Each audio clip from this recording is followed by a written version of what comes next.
Peter, thank you very much indeed. Maybe you can have a quick introduction to everyone and you can start your presentation now. Thank you, Peter, for being here. As always, I know you did a webinar for us in terms of the project manager who's hired. We had 350 people on the day for the webinar, and we're happy to be here today as well. I know you want to come to Mauritius. I would love to have you one day. So please introduce yourself, Peter, and then off we go. Thank you, Julia. Maybe go first for Peter from the UK. What a host, what a host. Well, hello, PMI Mauritius. Hello, hi. Can't hear you. I can't hear you.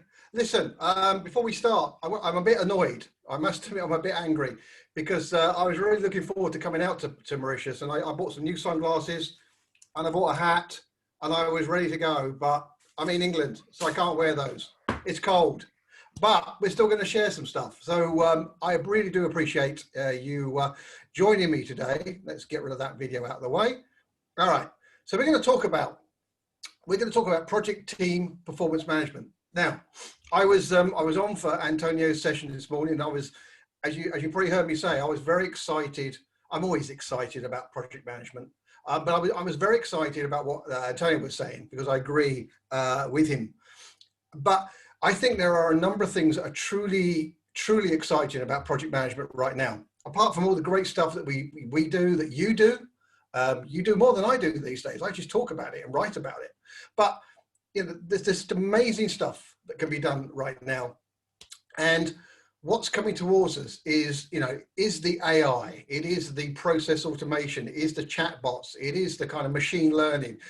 We're not going to get into kind of Terminator style robotic type project management, but all the other stuff is going to be brilliant. It's so exciting. I've started to talk about that. I've started to write about that as well. Brilliant stuff. On top of that is this growth in the area of what I call informal project managers. You are dedicated project managers, but there's more and more people joining the ranks, and that's exciting. But this is also exciting, project team performance management, and I want to share with you some thoughts and some ideas for that. And we're going to be interactive. I know these kind of sessions can get a little bit boring if you just listen to me talking. So we're going to get interactive a bit later on. But let me start it off. My argument here is that your project team's performance is the key to greater project success. Well, why do I say that? Look, this is me. If you haven't heard of me before, I'm known as a lazy project manager. It is and was a #1 Amazon bestseller. It's a book about working smarter, not harder. And that book was written 11 years ago, and it was my first book. And this week, actually, I just submitted the manuscript for my 20th book. So, we moved across. I've written books about PMOs, about sponsorship, about personal productivity, about project brand. There's a whole bunch. The Lazy Project Manager is still the most successful, but that's fine. Why not start that way? That's really good. But in my real job, I have been a project manager, of course. But I've also had the pleasure of building and leading some of the biggest PMOs in the world. We're talking hundreds of project managers. We're talking thousands of projects at a global level, and it's taught me a great deal. And so why do I think this whole project team performance management is going to be so big, so important to you? Well, it's because as a head of a PMO, you do many things. You're obviously trying to make your projects successful. You're obviously trying to help and develop your project managers, you're supporting the business strategy, you're doing all those things. And over the years, I and my teams have invested a great deal in recruiting the best people, onboarding the best people, training the best people, developing the best methodology or framework or process, skilling everybody, offering support and guidance and health checks and reviews and retrospectives and audits and all of that stuff, building dashboards and reporting mechanisms at project and executive level. And I could go on. I mean, this is the whole conversation on its own. And we've made some amazing improvements, but still, we all have to recognize that we're not perfect. There's room for improvement. As one of my colleagues used to regularly tell me, who used to work on the PMO with me, always room for improvement, Peter, always room for improvement.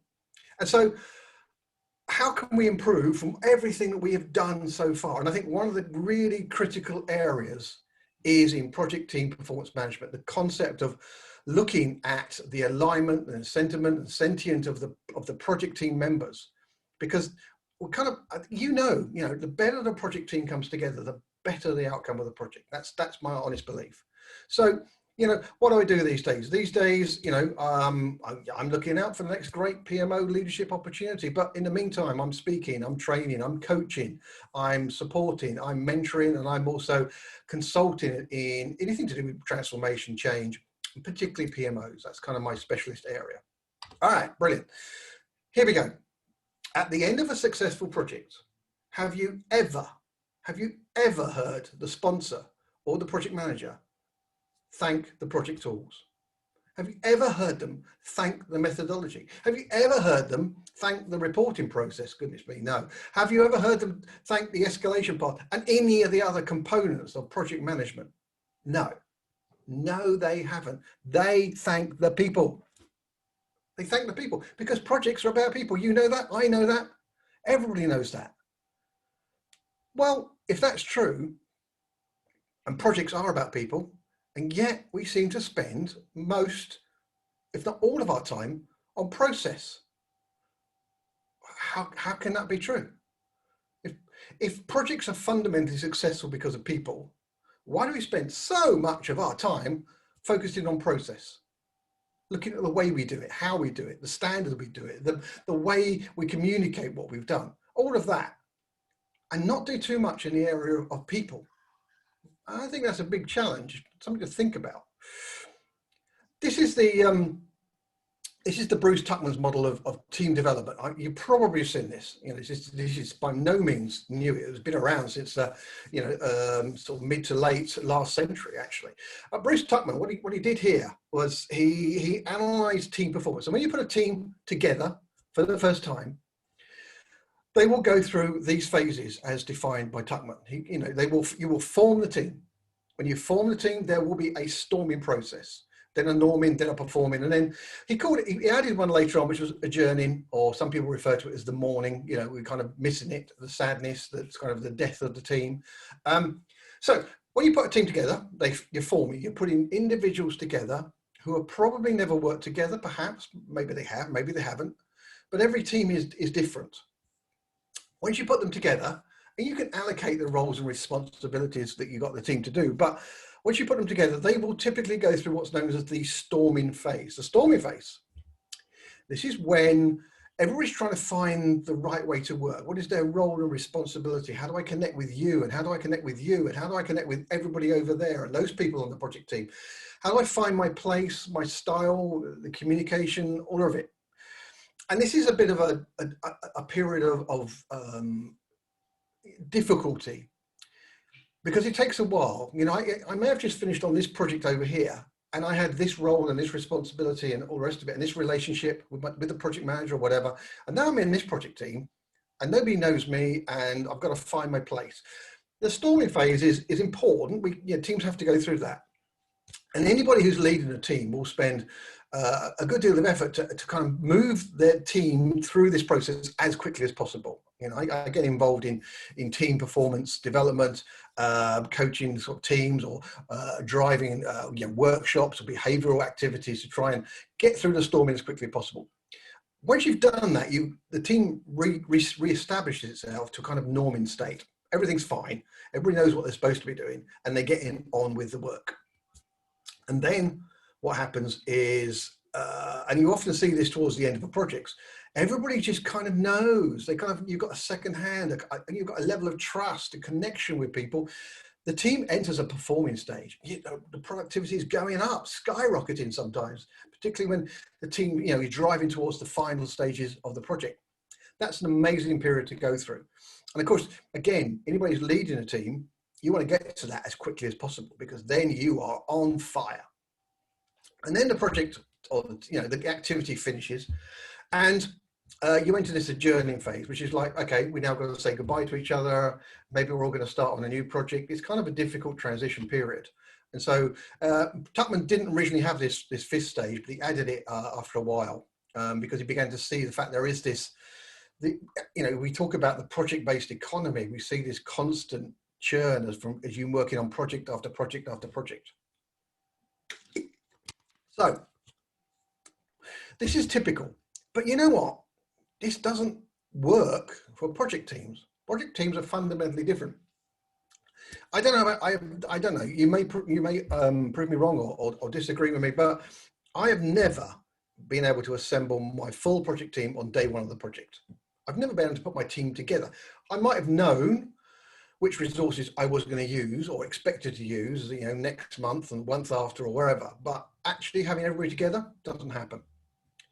So taking your project team through this forming, storming, norming, performing stage is difficult to start with.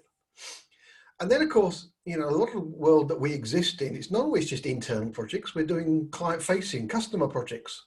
In the world of construction, it's predominantly customer-facing, obviously, because that's the way it works. So then you're dealing with not just internal teams, you're dealing with internal teams and external teams, and the mix between the two. That's a dynamic that typically doesn't exist in other teams.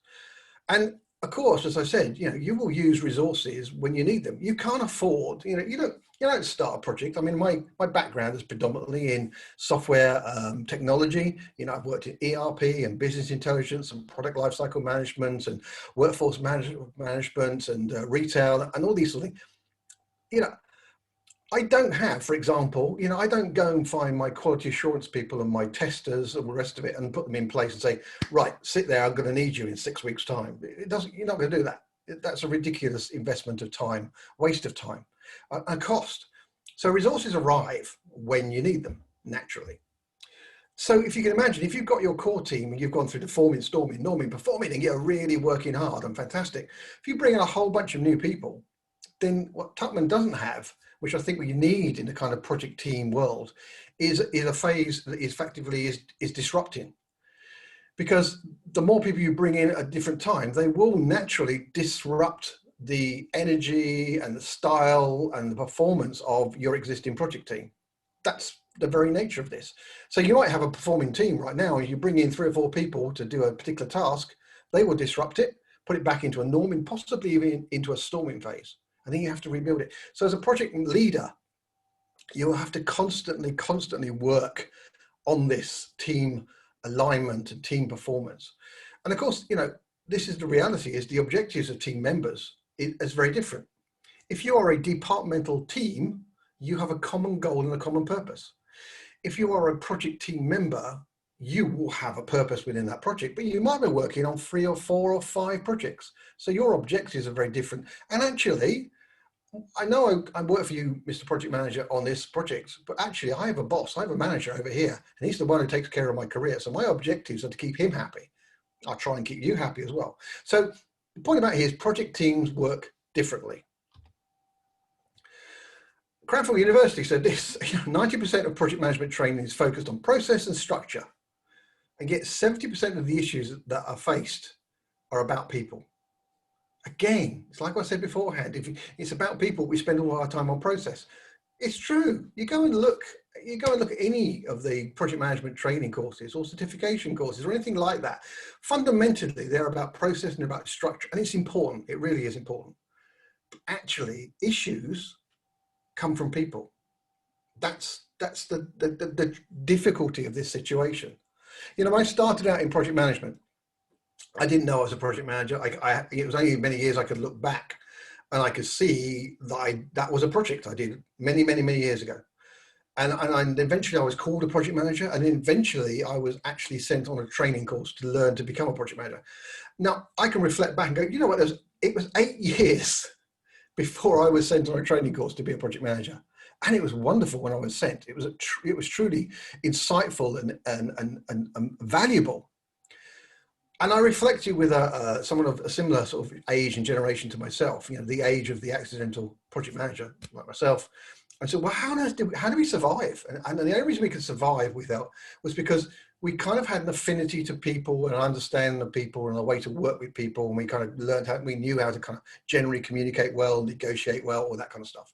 And then later on, when we learned the mechanics of project management, that was a huge boost to us. But actually, the reality right now is what you see there. 90% of project management training, process and structure. 70% of the issues are about people.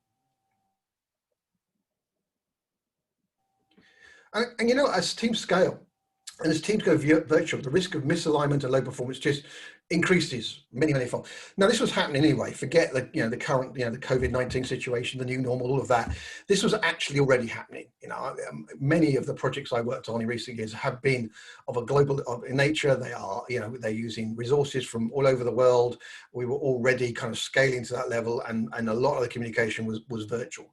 But if you recognize this, then we have a problem potentially right now, and there is future bigger problems if we don't do something about it. And the other thing is waiting until the end of a project to evaluate performance. It won't cut it anymore. I can remember, when I first wrote the Lazy Project Manager and a couple of books after that, I was arguing for retrospectives, lessons learned, etc. And because they just weren't done at all. Well, I'm still arguing if they're not done, they need to be done. But actually, evaluating performance, evaluating the people, it's got to be throughout the project, start to finish, constant, I believe. Because a very wise person said, I don't know who this guy is, somebody called Peter B. Taylor. He said projects don't fail at the end, they fail at the beginning. Failure at the beginning is just harder to spot and hurts a lot less. In fact, that's a quote out of the Lazy Project Manager. So I think I would argue I was talking in some sense many years ago. Right, we're going to get interactive now because I just this is great, this kind of virtual format, but I feel lonely. I can't see you at the moment, and I just want to connect with you.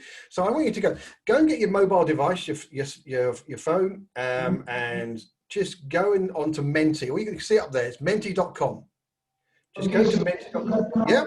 menti.com, and it's 4822639. 4822639. Go to www.menti.com. Oh, they're coming in. This is good. Thank you, Anil. There we go. See, it's easy. We're going to be using this for the rest of the presentation, so definitely get used to it. 4822639. 4822639. In Hindi, 154. So I want to see lots of names up there.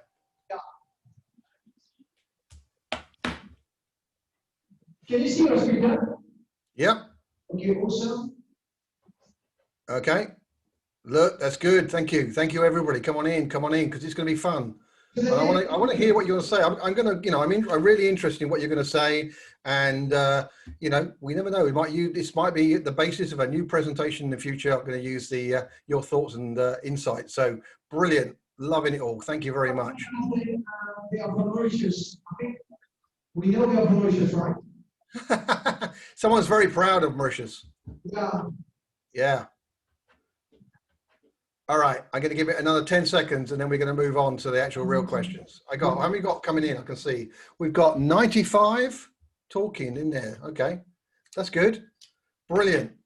5 seconds, 4 seconds, 3, 2, 1. Brilliant. You're great. Thank you for joining in. Appreciate it. So actually, here's a question. First of all, what do you think is more important, people or process? People or process? That's all you got to do. So, do you think people? Do you think process? Do you think both? Do you think neither? Well, now, so what is more important, people or process? Because people, process, both or neither, same code as well. And what is more important, people or process? Okay, that's very interesting. Someone thinks neither. Okay, process. Someone thinks process. All right, look, brilliant. Thank you. That's fantastic. We must have everybody voting here. This is brilliant. Oh, look at that. It's neck and neck. 52-52. All right. No, people are. Yeah, I agree. People and process are both important. It's a kind of a balancing act that you have to do. When I talk about PMOs, the first thing I talk about is you have to balance between people and process. If you focus too much on people, it's kind of soft and ungovernable and not disciplined. But of course, if you focus on just process, it's not very friendly. It's like the project police. I think this is interesting, but I agree with you. I think anybody who said both is right, and anybody who said people is right as well. But my argument is that The problem is, as a previous quotes from Cranfield University and Gartner, they say is, look, we recognize it is people and process, but we're spending all of our time on process. And that's not good. How well do you think you really know your project teams? What do you reckon to this one? How well do you think you know your project teams? Not at all. You know some people well, you know a little, some pretty good. You know them well, they're like family. Yeah. Oh, this is interesting. It's kind of the curve I was expecting. Not at all. A typical kind of distribution curve here, Anil. He must be a dictator. Okay. So a couple of people saying not at all. That's kind of interesting. Yeah, a little. Okay, that's fine. I think you really should know more. I know some of the people well. I think that's very typical. Yeah, you know some people well. Maybe you've worked with them in the past. Maybe they're close colleagues, and then all the other people on the team are not. Some people are saying pretty good. Some say know them very well. That's really good. And you know, 6 people said they're like family to me. And that's amazing. You know, you're kind of that close. That's brilliant. Thank you for that. All right. I think my argument is that there's kind of time to revamp this whole project team performance thing. You know, in the past, up till now, really, we're very process orientated, I think, and we need to move to become more people orientated. I think, again, Antonio was talking about, you know, outcome sort of planning, you know, looking at kind of what is it we want to achieve and working back from there. And really that shapes people as opposed to kind of bottom up kind of technology or whatever you do, whatever your business is, outcome that way, you know, driving it forward. So I think we need to move from process to people orientated. We need to move from reactive to proactive. And this is a problem. You know, I've worked with most of the major tools that you know project managers and PMOs use out there, and for the most part to date they are very reactive. You know, if you think about your typical dashboard, your portfolio dashboard, you know it's mostly reactive because it's looking at historical data. You know, there is some predictive or trending analytics in there, but again, I think, you know, with the advent of AI. And I'd love to talk AI at some point in the future. This is so exciting about what this kind of predictive analytics could possibly do for us as for project managers. So moving from reactive to a proactive is important. I think moving from binary metrics to holistic, you know, the big picture, the overall feeling, you know, when I talk about a project team, it's not have I put my personal data in, have I updated my tasks, etc. But you're looking at the overall team performance. Schedules, retros, well, yes, if you don't do them, that's for sure. But kind of real-time pulse analysis of a project team is where the future is. And yet there's still going to be individual evaluation, but it's more about how you performed in this team and any other team you're working on, I believe, anyway. And it's kind of taking a more proactive approach is really around looking at, you know, what we measure, thinking about how we measure it, when we measure it, and who we measure. It's taking that entire assessment to become very proactive. You know, high-performing teams. With high-performing teams, it's interesting that the individuals are deeply committed to the growth and development of their teammates and not just the project deliverables. So if I'm an individual, you know, I might care about my bit, what I'm doing, and that's important, but I might not particularly care about the team. You know, if I'm successful, I'm happy. If you're not successful, well, that's just your problem. And that's a bit of that, you know, that's out there. We have to recognize that happens in some places. So, you know, high performance teams are different in the sense they don't just compare, you know, they don't care about individuals, they care about the overall team. They're also committed to the success of each team member and the group as a whole. So it's not about, have I done a good job? It's how can I help you do a good job? And if I help you and you and you and you do a good job, we have all done a great job together. That's important. And it links to this thing called the Leontios team's dysfunction, the fear of conflict. One of the big things is, if everybody's nice, if everybody doesn't tell the truth, it isn't honest, then actually it's not good for a project team. I'm not saying you want conflict. I'm not saying you want argument. I'm not saying you want that tension particularly, but again, it's high performing teams have been demonstrated. If people are free to say, I disagree, I don't think that's right, you could do that better in a very supportive and caring, and I care about you as an individual and you as us as a team, then again, you reach these incredibly high levels of performance. And I think the missing piece is this. It is, I'm back to this. It's the project team experience. Why do I think this? I think, well, again, my life has been on the operational data. There's no doubt about that. A lot of my time has been looking at, getting my project managers to make sure that tasks are completed, or, task updates are completed, that budgets are kept on track, that the timeline is accurate, that we have the right team members. This isn't going to go away. This is still needed. And probably the tools that you use will do that for you and do it pretty well. What we need on top of that extra is the experiential data, the people data. How are you collaborating? What's your level of collaboration as a team? What sort of autonomy are you given? What trust do you have between team members? Trust is very, very important in collaboration. Typically we will cooperate. You can probably think about your own organizations. Each department in your organization will cooperate with the other department, but is there absolute trust? Is there kind of like a shared objectives and outcomes? Perhaps not. So people are about collaboration, they're about autonomy, they're about trust, and they're about common purpose. And all of these things need to be measured, I believe, to make that significant step forward, that quantum leap, actually, I think, in project success. So another question for you, all my little mentee lovers out there. How often do you ask your project team members how they feel? Okay, so mentee.com, the code is 48, same code.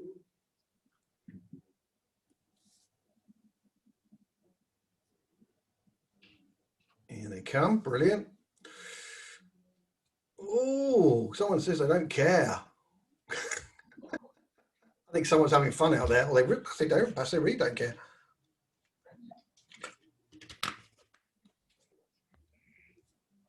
Okay. All right. I think, yeah. So again, I think this is a fact. So, the occasionals, I think is very common, as you can see there. The every time I talk to them is an interesting one. It kind of goes back, well, that's fine, but you might only talk to them once on a project. So I'm assuming that's not the case. But again, every time you talk to them, and there's another issue with this is, if there's any issues or concerns with team members, are they going to talk to you is another thing. Are they going to be honest with you? You'd hope so. But the reality is that sometimes we don't say things because we don't want to have to challenge the person, perhaps, the project manager, the project leader, whatever. It's a challenge. So again, this is an interesting one, actually. I was kind of expecting more of a typical distribution curve. So it's great that a lot of you do talk to you talk to your team members, hopefully regularly, and you ask them how they feel. So brilliant. Thank you for that. Okay, a couple more coming in. Right. I'm going to talk about the power of mass collaboration now, and this is just the amazing thing. So why do I care about project team performance? Well, it's because if you can connect a team, I believe, then the benefits are huge, and it's a concept of the power of the many. Mass collaboration brings about significant advantage in levels of communication, idea generation, problem solving, all of that. It's what many organizations are moving towards as quickly as possible, because in my early days, again, of running projects, I would have regular project meetings, and there might be my core team there, because they may to get me in a single location, single meeting room at the same time, etc. But I often have many stakeholders and resources all over the place that we wouldn't sit and have those sort of conversations with. Well, actually, with the modern technology, the kind of business social media that's available, you can connect all of these people in a remote and virtual way, and you can get some real insights and mass collaboration. Sorry. So I want to share a couple of things around this. So this is the first thing. This is the concept of the hive mind, and the hive mind is a kind of connection of people. It's the fact that on my own, I can apply my experience, my knowledge, my insights, my wisdom, and they can come up with a proposed answer or solution. And that might be good, it might not. But a problem particularly, we talk about, a problem shared is a problem halved, is one of the sayings that we have. Well, if I connect with someone else and talk about it, the answer should be better. And if I can connect with 10 people, it should be even better. If I connect with 100 people, it should be even better than that. That's the principle of mass collaboration and the principle of the hive mind. So an example for you of the hive mind. The Oxford University did an experiment. They worked with an AI company, and what they did was they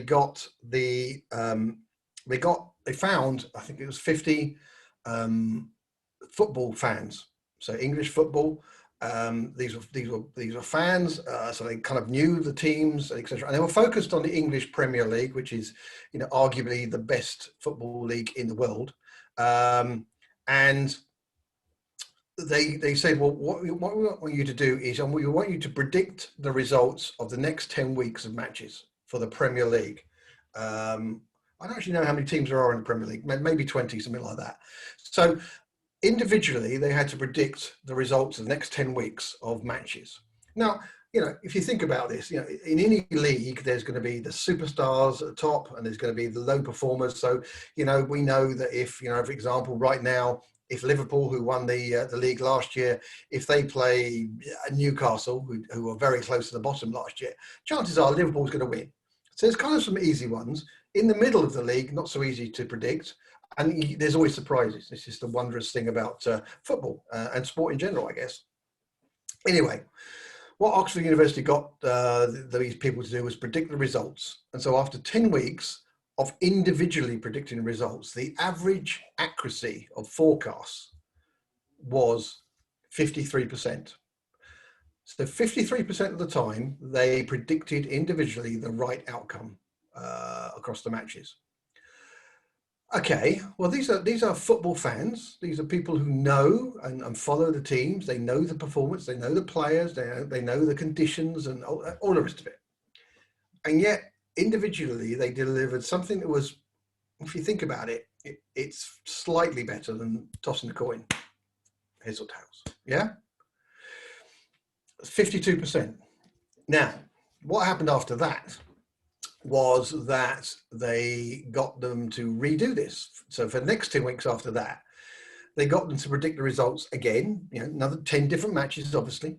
But what they did was they connected them through an AI platform. And so they had to come up, it worked out a common answer, a common prediction. So it was no longer individuals, it was effectively a hive mind, a connection of people's thoughts and feelings and intellect and wisdom and insights and all the rest of it.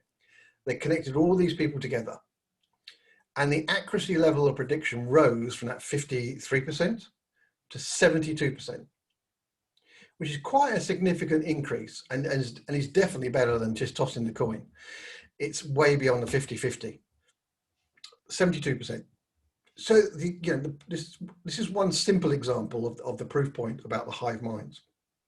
If you on your projects can have the insight and thoughts of every member of your project, every expert, every resource, every person, regardless of where they are in the world, their culture, their language, etc. If you can connect all these people together and have those kind of insights, then the outcome will be significantly higher than trying to do it on your own or just with a few people. That's the idea behind the hive mind. I'm going to give you another example. This is known as the collective objective. I love this one because it's got lovely coloured balloons, which is quite cheerful and nice. So what happened here was a teacher got their class to pick a balloon, choose a colour, blow the balloon up, tie a knot in it, obviously, and then write their name on the balloon. Let's say there was a class of 30 children. Yeah, so it's 30 balloons with names on it, 30 names on the individual balloons. The balloons are all different colors. And then the teacher got them to put the balloons down, and the teacher mixed all the balloons up all over the classroom. And then the teacher said, go and find your balloon. Go and find your balloon with your name on. Go and find it. I don't know the age of children, but I can imagine, you know, these are probably young kids, and you can imagine, I'm sure, that, you know, the noise, the chaos, the screaming, the laughing, the pushing balloons around, pushing people around, probably, and after 5 minutes, the teacher said, "Stop."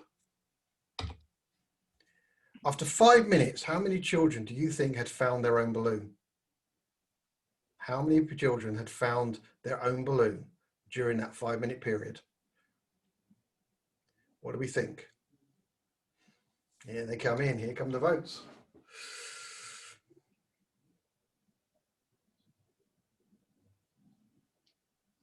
Very good. We'll find out. We'll find out who's got 5 credits. Okay, so I think nearly everybody's in, have they? Oh, there's a few more coming in. So quite a lot of people said no child had found their balloon. A few people said everybody had found their balloon. Quite a few people said that 5 and 10. Actually, thank you for that. At the end of 5 minutes, no child had found their own balloon. Not a single child. And then the teacher said, okay, what I want you to do is I want you to pick up the balloon next to you, the one nearest you, pick it up, look at the name, and go and find that person and give them their balloon. And within 2 minutes, every child had their own balloon. It's the concept of the collective objectives. If you connect people with common outcome expectations, common objectives, you give them a kind of process to do it, you control that to a certain degree, that's kind of the role of the project leader, the project manager, the project director, then you will get success. When everybody is competing against each other, then you get no success at all. And we're currently, you know, this is beyond even, you know, where we were a few months ago. We're in this new normal, which is just accelerating or exacerbating this whole thing I've talked about, this kind of virtuality of projects and trying to connect to people. It's a challenging time, I know. We are living in a very different world today than we were yesterday. Yeah, this slide was true at the start of this year. This slide is totally true now. And I don't know exactly how it's impacted what you do in your projects on a day-to-day basis, but it has impacted everybody. And we are living in a different world. We're living in the new normal. And I thought it was interesting. I saw this a report which talked about the 7 people priorities for the new now. This was specifically about the current situation we're in. And it was fascinating because I was able to highlight that actually this thing I've been talking about for some time now about project team performance and the kind of virtual collaboration, it's there. It's in all of those kind of 7 priorities. The smart work, and I'm a lazy project manager. I argue we should work smarter, not harder. This kind of virtual collaboration is critical. This kind of remote work at scale is critical. Making sure that you care about people, that, the mental health and mindfulness matter, truly matter. And the more you have insight into those people, the more you communicate with them, the better. It's about enabling talent and programs. It's about performance and reward. It's about having that continuous two-way communication. It's about aligning purpose, vision, and values. Just what I just said, the collective objective. And it's about using the kind of technology that's available and the agility that's available. So this just supports everything that I've been talking about. And I just want to talk. This is true anyway, but it's particularly true right now. There is a need to re-engage distributed, virtual, connected project teams in this new normal. And this is regardless of the heading I've got there, reteaming. Teaming could have been the heading actually. This is effectively an old slide, but it's very true at the moment. You have to listen to people. And if you don't connect to people and communicate with people, you can't listen to them. You have to clarify their priorities for them. You've got to set a positive tone. You as a leader have got to be truly positive. It's okay. We're going to be good. Don't worry. We can pull together. We can make this really successful. You've got to reduce any uncertainty out there for people. You've got to combat any isolation. Personally, I quite like the whole, working remotely. I've been doing it for years, but actually some people are uncomfortable with it. So help them combat that isolation. And always check on the well-being. Those people who said they are constantly and regularly asking their team members how they feel, well done. That's great. It's about right now perhaps rebuilding your team. It's something I've been working with a couple of organizations on, is helping them to rebuild that kind of team spirit. You know, a lot of companies they've paused projects. They've cancelled some, but I know, but they've also paused an awful lot. And of course, you know, remember that kind of, you know, that forming, storming, norming, performing. If you suddenly stop a team from doing anything, then the reality is that that's going to be difficult for them to just naturally reconnect and get going again. They can't do it. So sometimes you have to put the effort in. I've been working with a couple of companies to help them kind of rebuild stuff. And you've got to re-engage your team members possibly. You've got to re-inspire your team members. As a team leader, you've got to inspire people all of the time. But right now, you've got to think about rebuilding, re-engaging, and re-inspiring, I believe. It's, you know, we're in strange times. So a question for you now. Do you believe that project team performance management is key to project success? This is my statement at the beginning of this presentation. I'm interested to know what you think right now. Do you think it is? Do you feel that it is important? Okay. So do you believe that project team performance management is key to project? Okay. This is where we're on the Menti again. I'm not seeing any come in here for some reason. It's working. There's people on the side there, so it's good enough. But it's not moving. I think Menti is tired. Time to call it a day. Okay, so I'm seeing an issue with this one. Let me just check if the settings, I'm just going to drop out for this for a minute, bear with me. I might have to reset this one possibly. Reset this slide. Looks like to me a... Let's try that, see if that works for you now. Oh, there's really same coding, that's working. There we go. Okay, fine. All right. Oh, I'm excited about this. I was hoping this would be the case. You know, if you'd have said no, then I'll be wasting my time. But I think I'm not wasting my time. It's great. Most of you by far are saying yes. This is good. This is good. I'm proud of you all. So thank you. Right. All right. Okay. That's my point. Really. I think it is important. I think it's critical. I think it's valuable. And I want to take questions from you. I'm just conscious earlier on, it's a little difficult to hear the audience and the questions. So why don't we use Menti for this? Why don't we use Menti for this? Just type in a question. All right. Okay. Yeah. Type your question on Menti. Yeah. Let's keep the technology going. So Peter, we've got like 5 minutes for 5 to 10 minutes to question. Your presentation is over, Peter, right? All right, here we come. I think I've got some questions coming up. Would you also measure individual performance? Yeah, I would. I'm not going to say this goes away. At the end of the day, as someone who has, managed and led many project managers, for example, I'm always going to be interested in their individual performance. I'm always going to be interested in the individual performance of any team member. That isn't going to go away. But I think increasingly it's going to be how have you performed on your last project or on your current project. And so I think it's a matter of taking the individual performance, but also seeing the kind of holistic team performance as well. So good question. Thank you for that. No questions. Okay, fair enough. Can you hear us? Yes, I can hear you. Okay, just quick one. We've got about 5 minutes, but let's give you a big round of applause for your presentation. Everybody, can you hear a big round of applause? And let's take 3 questions. Thank you, Peter. Carry on. Yeah. So you're gonna. Okay, fine. Yeah. All right. So I got another question up. It was the 5-stage model. Yeah, you're right. It is very, very old. It doesn't mean it's wrong. No, there was an update, which I think was the adjourning phase. I think the update that we can apply is the one I talked about, that there is this disrupting phase that overlays the whole thing. That I believe. I'm unaware of any update on the Tuckman model beyond the adjourning edition, but I think right now we can add one which is project teams, and it is about that whole thing around the fact that project team members in teams can be very disruptive, overlaying that one. Do we have a model that links Tuckman's and Belbin's roles? I'm not aware of one. I mean, I'm aware of the Belbin roles, etc. Do the two associate? I don't know. Let me think about that one, and I might come back after This the sounds like session. someone is doing coursework. An assignment for an MBA degree. Yeah. All right. Well, I'll think about that one. I haven't got an answer at the moment, but if there is one, I'll check it out. Okay, one more question, Peter. Yeah, sorry.